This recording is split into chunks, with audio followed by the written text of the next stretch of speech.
안녕하세요, 다윗입니다. 제가 얼마 전에 어느 협회에서 세미나를 진행했었는데요. 세미나했던 내용이 여러분들에게도 도움이 될 것 같아서 한번 가지고 와봤어요. 첫 번째 시간에는 상업용 부동산별 수익성이랑 두 번째 시간에는 부동산 포트폴리오 구성을 어떻게 가져가야 되는지에 대해서 짧게 한번 설명을 드려보도록 할게요. 그럼 한번 시작을 해보겠습니다. 부동산 재테크 특강에 대한 거였고요. 말씀드린 것처럼 이제 상업 부동산별 수익성. 자, 수익성에 대해서 말씀드리기 전에 저희가 전망을 좀 해야 되잖아요. 과연 작년에 어땠고 내년에 어떨 것인가. 그래서 이거를 사야 되느냐 말아야 되느냐. 그렇다면 올해가 2021년인데 과연 2019년과 2020년에는 어떻게 전망을 했는가 제가 한번 가지고 와봤어요. 맥 모추는 상업용 부동산 향후 전망은 경기 침체 플러스 공급 과잉 상업용 부동산 위기 2020년 12월 내용 내년 상업용 부동산 후퇴기 온다 부정적 전망 늘어 KB금융에서는 상업용 부동산 시장 2021년에 더 안 좋다. 그러면서 여기 보시면 신기한 건 지역별 상가 거래 가격 추이인데 지수는 올라가고 있죠? 올라가고 있는데 왜 이렇게 안 좋게 얘기를 했을까? 과연 맞았을까? 한번 알아보도록 할게요. 올해 뉴스예요. 2021년 2분기 아태가 아시아 퍼시픽이라고 뜻합니다. 상업용 부동산 매출이 403억 달러, 전년 대비 11% 증가했고요. 중국 매출 124억 달러로 전년 대비 6% 증가. 가장 투자 활동이 활발했다. 서울 상업용 부동산 거래 가격이 지난 1년간 20% 이상 올랐죠. 지난해에 이어 올해도 투자 수요가 증가하며 코로나 바이러스 이전 수준을 뛰어넘고 있다는 평이다. 여기가 지금 아시아 퍼시픽 순위예요. 동아시아. 자, 1등은 당연히 중국이죠. 작년 대비 6%가 올랐어요. 거래 규모는 9%가 올랐는데 호주도 뭐 쳐주긴 하니까 뭐 40% 올랐다. 많이 올랐죠, 엄청. 자, 일본. 무슨 일이 있었죠, 일본에?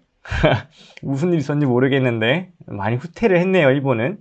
자, 한국이 아시아 퍼시픽 중에서 4위를 차지했어요, 당당하게. 2021년 2분기 36%, 거래 규모는 18% 늘었고 싱가포르 58%, 97% 등등이 올랐는데 여러분이 수치를 좀 보다 보시면 신기한 거 발견할 수 있을 거예요.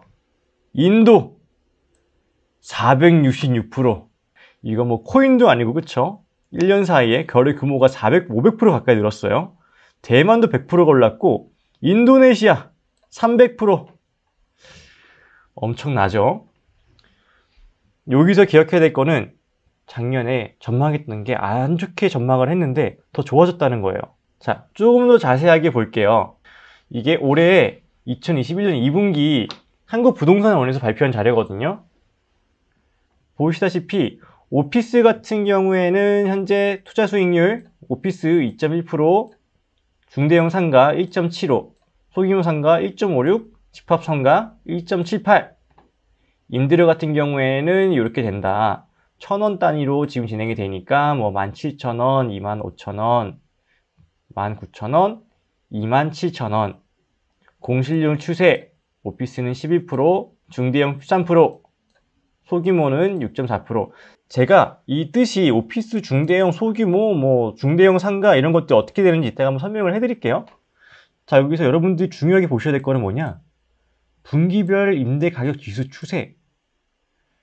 조그맣지만 저희가 좀 크게 해버리면은 자, 2019년 때 이때만 해도 높았어요. 100% 이상이었죠. 괜찮았어요. 그런데 2020년 작년 1월부터 2020년 상반기 2월에 어떠한 지역에서 갑자기 코로나가 대유행을 하면서 1차 유행이 왔었죠. 그때부터 갑자기 타격을 입으면서 엄청나게 내려가기 시작합니다. 쭉쭉 내려가죠. 쭉쭉 내려가다가 지금 현재는 가장 저조한 상태에 있다. 근데 이것만 봐서는 지금 상태가 좋아진 건 나빠진 건지 알 수가 없어요. 그래서 비교하기 위해서 작년 똑같은 2020년 2분기 걸 가지고 왔습니다. 이게 2분기 거예요. 투자 수익률 보이시나요? 1.3, 1.18, 1.9, 1.27. 굉장히 낮아졌죠, 수익률이. 임대료 측면은 더 신기한 게 뭐냐면 임대료는 변함이 없습니다. 오피스도 변함이 없죠. 중대형 상가는 좀 낮아졌는데 소규모 상가 거의 변함 없다고 볼 수 있어요. 집합 상가도 거의 변함이 없죠. 또 신기한 거, 공실률, 오피스 변함 거의 없어요. 중대형 올해 조금 올랐는데 퍼센티지로 치면 2% 정도 올랐고 소규모는 살짝 올랐다. 이게 왜 신기하냐? 여러분, 저희가 투자 수익률을 주로 계산을 할 때는 임대료와 공실률이 굉장히 큰 영향을 끼칩니다. 아실 거예요. 공실률이 높으면 임대료는 낮아져야 되고 임대료가 또 낮아졌는데도 안 들어오면 더 낮아지게 되고요. 수익률도 더 악화가 되게 되는데 임대료는 그대로고요. 공실률도 그대로인데 수익률은 2021년 올해가 더 높아요. 자, 왜 이럴까? 제가 조금 더 설명드리기 전에 하나하나 짚어가면서 설명을 드릴게요. 여러분, 오피스가 어떤 걸 뜻하냐면 주 용도가 업무 시설인 6층 이상의 일반 건축물이에요. 최근 3년간의 자료인데 2018년 3분기 third quarter부터 12% 좀 안 됐죠, 공실률이. 그런데 2021년 올해 2분기까지 쭉 하향 추세에 있어요. 그 다음 거 한번 볼게요. 임대료는 그대로 유지가 되고 있고요. 계속 한번 쭉쭉 가볼게요. 수익률, 여러분, 공실률이 낮아지는데 임대료가 그대로라면 수익률은 당연히 올라가겠죠? 투자 수익률도 쭉 올라가고 있고 자본 수익률도 올라가고 소득 수익률은 거의 그대로 유지가 되고 있어요. 오피스 수익률, 주 용도가 업무 시설인 6층 이상. 우리가 흔히 볼 수 있는 것들이 테헤란로, 이 대로에 있는 높은 오피스 빌딩들을 주로 우리가 일컫는 말이고, 아니면 여의도에 있는 건물들을 많이 저희가 손꼽죠. 6층 이상 되게 큰 대형 건물들이니까. 이런 건물들의 투자 수익률이 계속 올라가고 있다. 이거는 어느 정도 말이 돼요. 왜? 공실률이 낮아지고 있으니까. 그 다음 거 한번 넘어가 볼게요. 서울 중대형 상가 공실률. 중대형이라고 한다면 주 용도가 상가 등이 3층 이상이거나 연면적이 330제곱미터 초과인 일반 건축물, 우리가 흔히 볼 수 있는 건물들입니다. 3층 이상 연면적이 330제곱미터 초과라는 뜻은 적어도 연면적이 100평 이상이라는 뜻이거든요. 어지간한 건물은 다 여기 속하죠. 2018년부터 보시게 되면은 2018년 third quarter, 자 3분기부터 쭉쭉 올라가요. 7% 아래였어요. 이때만 해도. 그런데 2021년 2분기까지 10% 정도까지 쭉 오릅니다. 당연하죠. 코로나가 왔으니까. 자, 공실률이 올라간다면은 어떤 현상이 또 자연스럽게 따라올까? 임대료가 낮아지죠. 임대료가 자, 1,000원 단위입니다. 자, 평균적으로 봤을 때 서울에서 6만원 좀 아래에 있는 임대료가 지금은 5만원대까지 내려왔어요. 쭉 내려왔어요. 보이시죠? 똑같이 2018년 3분기 때부터 2021년 세컨드 쿼터, 자 2분기까지예요. 여기서부터 약간 의구심을 가지셔야 됩니다. 수익률이에요. 변함이 뭔가 없다가 다시 올라가기 시작하죠? 올라가요. 분명히 임대료는 낮아지고 6만원대에서 5만원대로 낮아지고 공실률은 올라갔는데 다 같이 한번 합쳐서 볼까요? 전체표를 보시면 공실률 올라가요. 임대료 내려가요. 근데 이건 올라가요. 수익률은.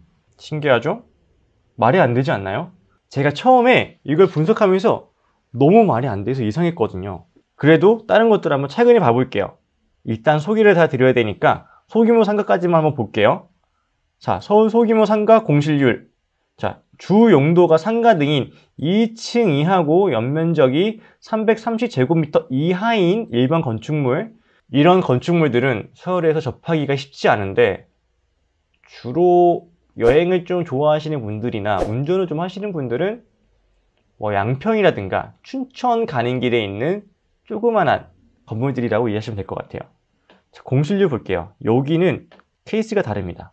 8년 3분기 3%, 쭉 7%대 찍고 지금은 6% 중반대까지 왔어요. 당연히 따라와야 되는 것도 있겠죠. 임대료 5만원대에서 지금 5만원대가 뚫렸어요. 지지를 못하고 쭉 내려갔습니다. 2019년대까지만 해도 잘 지지를 해줬죠. 쭉 올라가다가. 근데 여전히 2020년 1분기 때 코로나가 우리나라에서 확산이 되면서 1차 유행이 시작이 되면서 확 줄었어요. 왜? 이때부터 여행 갈 수 있는 여건들이 안 됐거든요. 같이 합쳐서 볼게요.